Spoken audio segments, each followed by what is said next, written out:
Hi, John Freetness, KT, Kick 776, Peace and Love.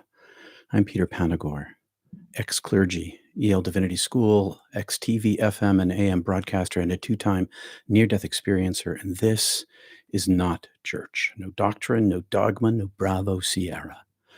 Scriptures through the mystical lens of near-death experience, plus this week, as over many recent weeks, with the help and the verbal permission of Dr. Neil Douglas Klotz, whose Aramaic to English translations of the ancient Aramaic gospel collection called the Peshitta will open your inner eye. See the show notes for his links and books, including Revelations of the Aramaic Jesus. The church won't like what I have to say today about John 3:17 to 18. It's rather lengthy. I'm going to jump right in. The Koine Greek writers, the translators from the Aramaic to the Greek, and theologians missed the mystical mark as they tried to capture the meaning of the Aramaic speaking Jesus in the Greek, and I mean Yeshua, his birth name. So let's take a breath and settle in. Quiet our minds, quiet our breaths, bring our minds to our navel, inflate our bellies, hold the beat, exhale, ride our breath with our minds, repeating our prayer chants, centering prayer practice with your breath out your nose. Inhale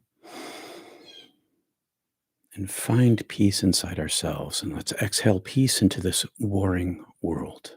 A couple of breaths here, 3 or 4 breaths, maybe 5. Settling in together.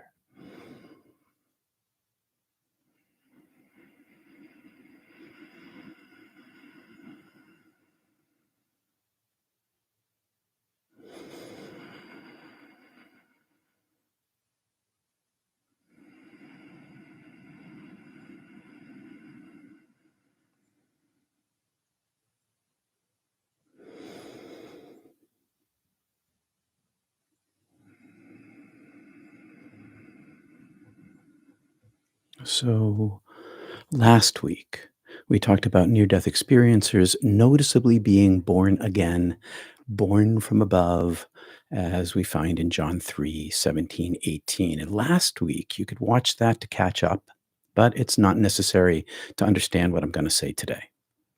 So here's an English translation from the Koine Greek gospel writers. This is familiar to you if you ever went to church. We'll hear from the Aramaic in a moment. Please pardon the patriarchal language. God did not send his Son into the world to condemn the world, but to save the world through him. Whoever believes in him is not condemned, but whoever does not believe stands condemned already because they have not believed in the name of the God's one and only Son. Believing in the name is a good place to start.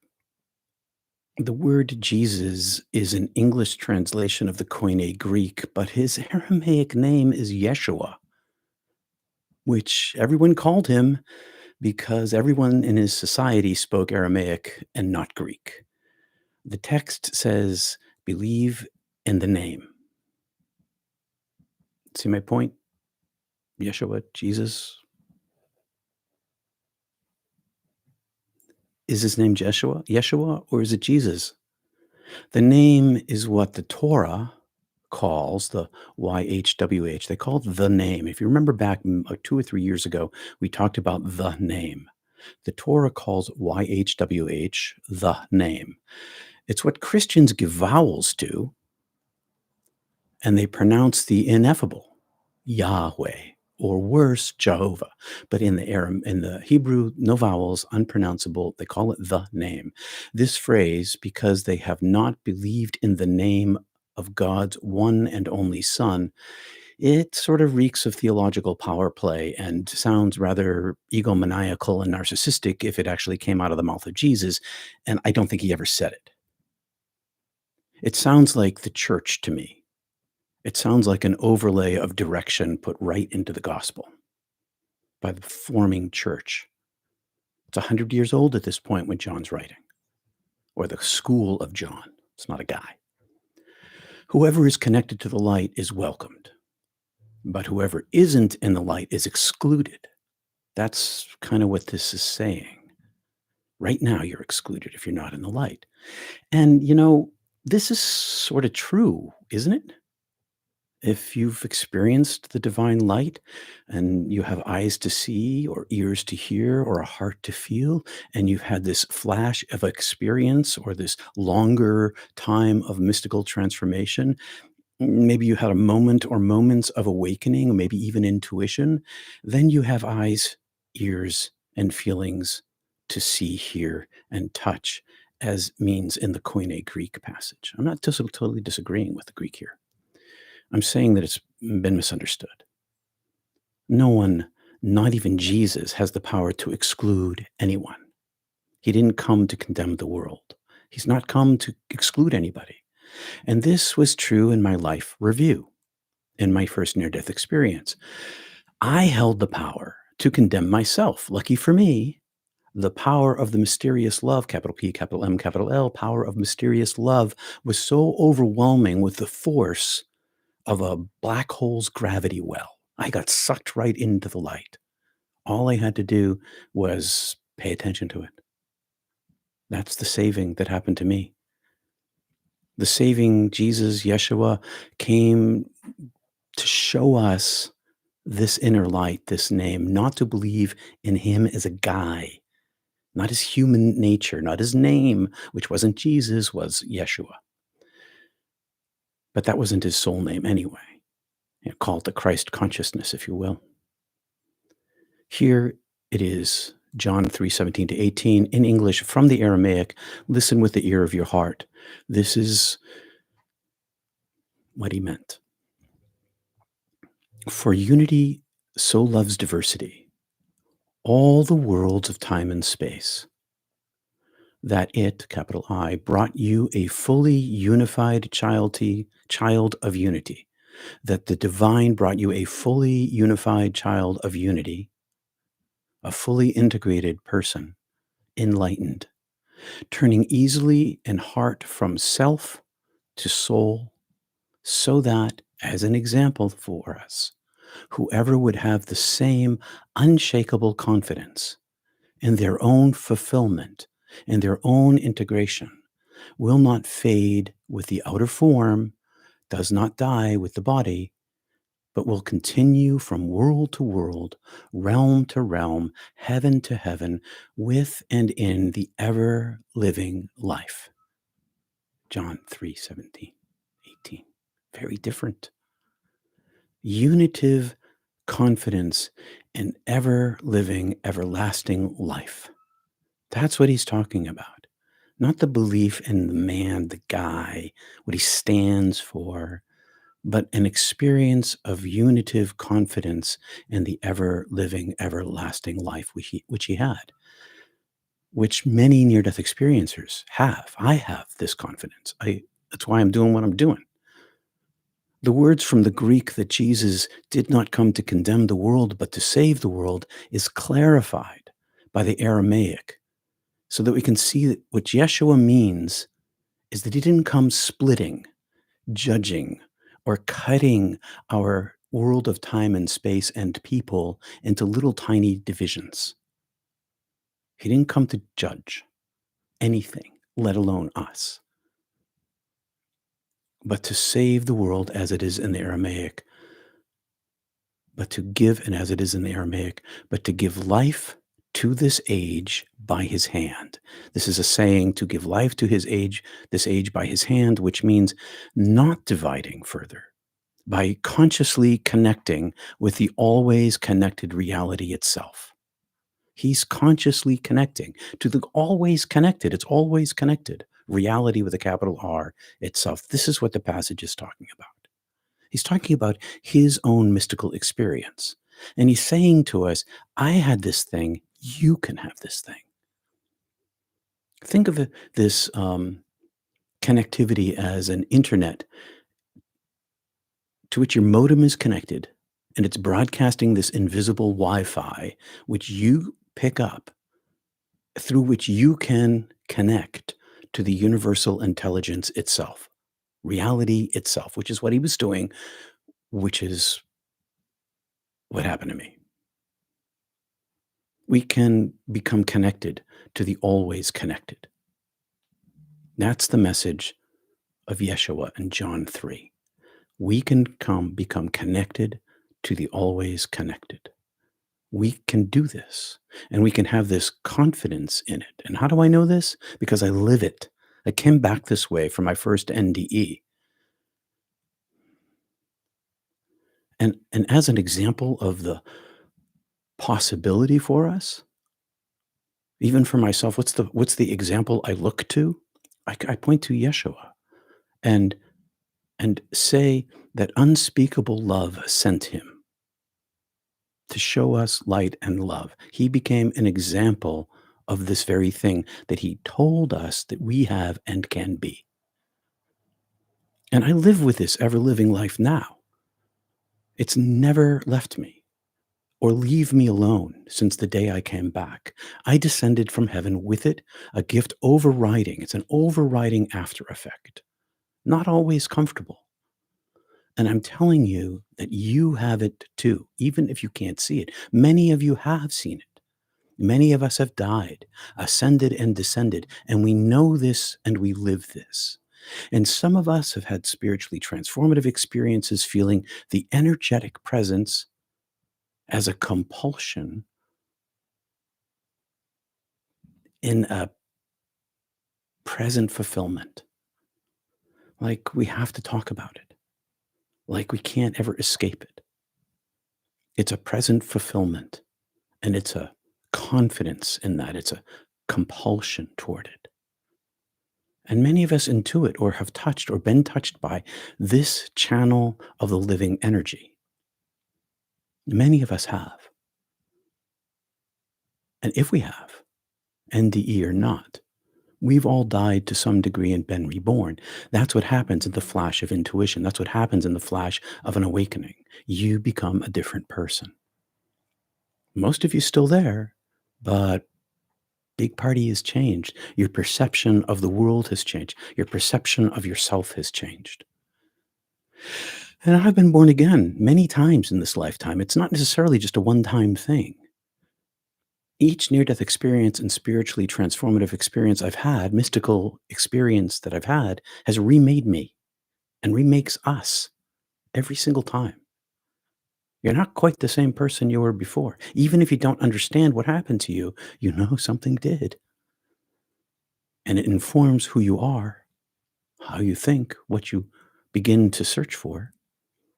If you've been born from above, please follow the advice of the master teacher who taught us to turn from self to soul, turn from the smaller self, the egoic self, to the soul, to the higher, through our hearts, and fill our bodies with light. Thank you, Sylvester. As for the ever after, you'll see for yourself one day. Everybody does. Everybody who's ever lived has died, not just human beings. Every creature who's ever lived. Everything dies. And one day you'll die and you'll see this for yourself. And the light will show you the way. And the ears know this truth. We don't die. Do you want to advance spiritually before you die? Turn yourself toward your soul. Here we have it in Jesus. It's all over the world in meditation. It's the same truth. Die to yourself. Surrender. Not the egoic mind doesn't disappear, but the attachment to it does. After I died from exposure on that cold morning, I was born from above, reborn, born again on that day, and there have been after effects. One after gift is the consistent, experiential, unitive presence of the ever-living life while I live in the vast diversity of time and space, of objects and things, all of which are made of the unity of God. Nothing outside it, nothing separate from it. I have the same confidence in my own fulfillment, my own awakening, my own flashes of enlightenment, and understand the power of growth from turning from self to soul. I learned the lesson that when I turn from myself to soul, I grow and I won't fade, although my body will. And when it does, I will continue to live from world to world and the ever living one. Thank you, KT. In the timelessness of my near death experience, I saw many lives and was allowed to dip into a couple of them. The light of consciousness was me inside of those lives. I identified with the inhabitor, not the inhabited. I live from this point of view. I live from world to world. I experienced living from world to world, life to life, and afterlife, and above life, above world. I experienced it in my first NDE in such a way that my entire life has formed. My entire life has been formed by that shift in perspective. I know that I'm a passerby on earth. And so I aim towards this unity, which Jesus is talking about in this passage. I know that I'm everlasting, continuing from this world to the next and on from there. I don't die, and yet I get reborn. And so do you, so do all of us. And Jesus didn't condemn me.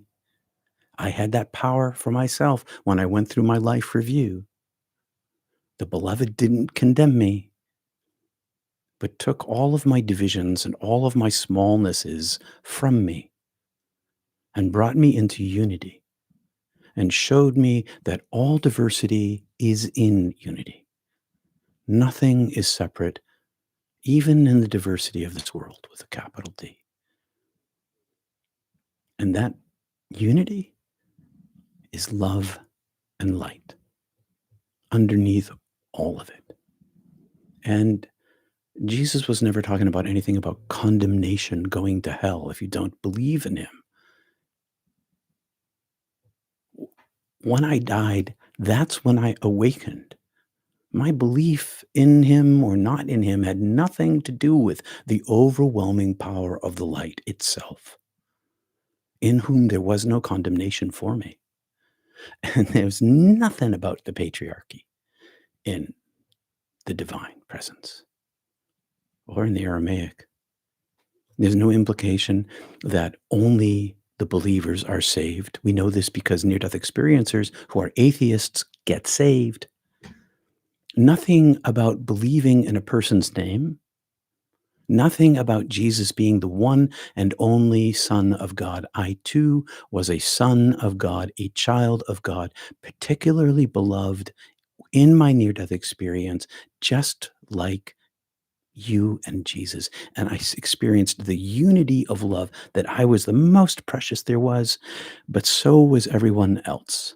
And it's like everybody is the favorite child. Everybody is the favorite child. That's what he's trying to tell us. Unity loves diversity because unity is diversity. Unity loves diversity because unity is diversity. It's a self-love. The divine loves itself. The beloved loves itself. In Jesus, we have an example of an integrated child of unity, born from above, who turned from self to soul, who tells us that anybody with a similar confidence in their enlightenment knows that they will not die when the body dies. Are NDEers afraid of death? We know we're not going to fade, but we're going to continue from life to life, from realm to realm, and the ever-living life itself.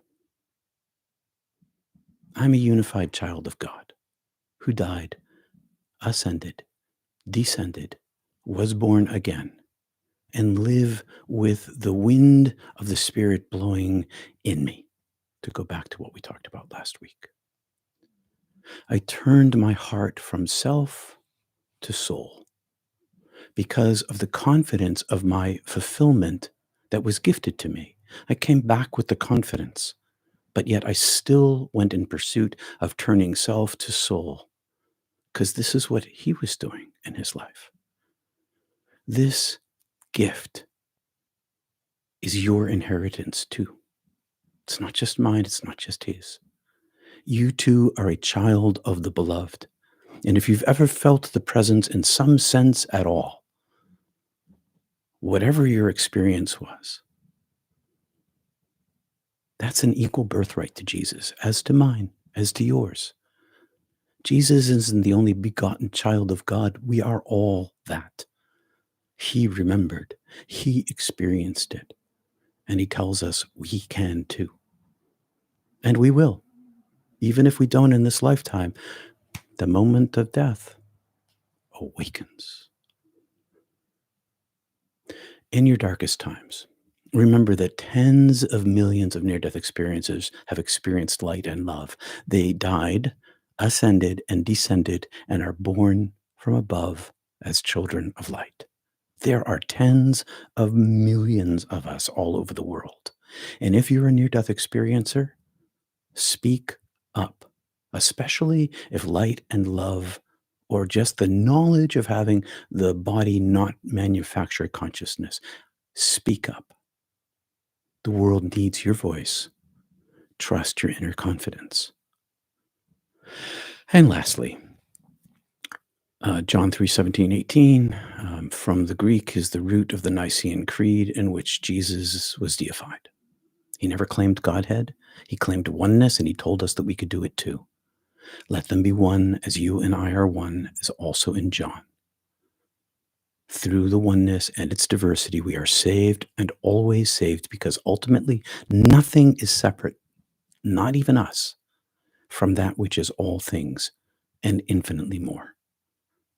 Fear not, my friends. And thanks for listening to this daring work.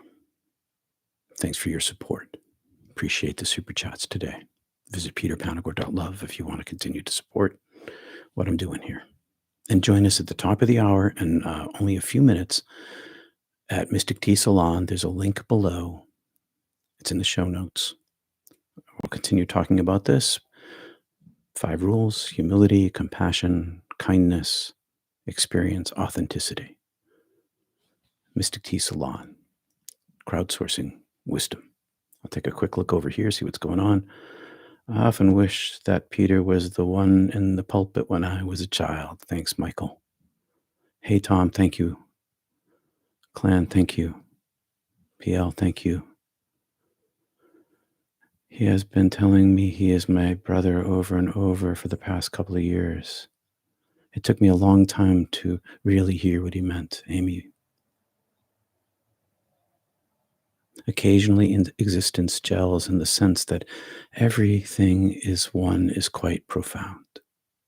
Just reading off the chat here.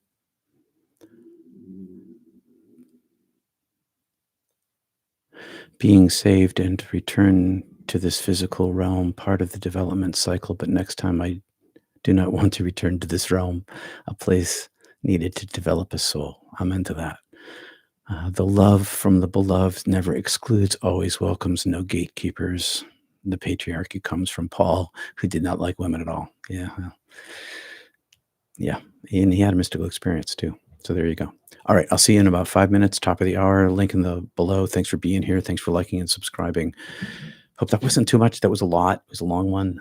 Felt like I had to cover a lot of stuff. I see you soon. Give me a minute. See you right there. Peace and love, everybody. Thanks for being here. Thanks for your support.